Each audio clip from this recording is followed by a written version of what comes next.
जिम्मेदार, ठीक है, अंडरलाइन करो। Molecules of elements, the molecules of an element are made by the same type of atoms.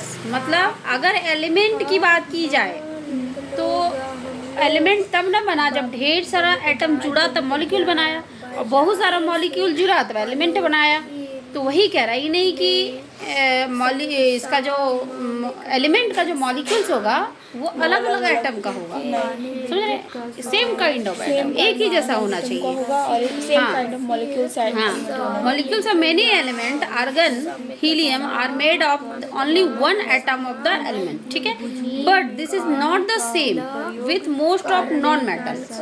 Non metals में ऐसा नहीं है। For example, a molecule of oxygen consists of 2 atoms of oxygen and therefore it is known as the diatomic molecule।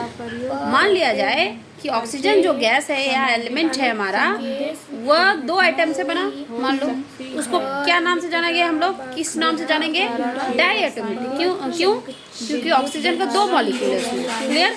यहीं पर अगर 3 oxygen ले लिए तो उसका नाम बन गया वो instead of usual two we get ozone. वहाँ पे क्या मिल जाएगा, ओजोन मिल जाएगा। तो उसका जो एटोमिसिटी मतलब एटोमिसिटी बताए थे, जो कैपेसिटी जो होता है एटम का वो अलग हो गया, ठीक है। तो इसलिए लेकिन यहाँ अगर ओजोन हमको बनाना है तो ऐसा थोड़ी ना कि 2 ऑक्सीजन लेके 1 हाइड्रोजन ले लेंगे, आखिर लिए तो ऑक्सीजन का ही एटम हम लिए, ठीक है, ये समझाया जा रहा है, ठीक है। तो इस तरह से कुछ एलिमेंट जो है, एलिमेंट 2 तरह के होते हैं, एक मेटल और नॉन मेटल। ये नॉन मेटल की बात की जा रही है कि देखो मोनो एटॉमिक, आर्गन का है मोनो एटॉमिक, यानी एक जैसा एक होगा। मोनो मतलब एक, हीलियम भी मोनो एटॉमिक, ऑक्सीजन मॉलिक्यूल का बना हुआ, हाँ, हाइड्रोजन डायएटॉमिक, 2 गो, हाँ, नहीं एटम 2 गो है, मॉलिक्यूल हो गया वो एक। अच्छा, आइटम 2 है, हाँ, मॉलिक्यूल एक ही होगा। नाइट्रोजन डायएटॉमिक, क्लोरीन डायएटॉमिक, फास्फोरस टेट्राएटॉमिक, टेट्रा मतलब 3, सल्फर पॉलीएटॉमिक, पॉली मतलब बहुत सारे। मॉलिक्यूल्स ऑफ मेटल, आइटम अलग अलग है बट वो मिलके एक मॉलिक्यूल बना।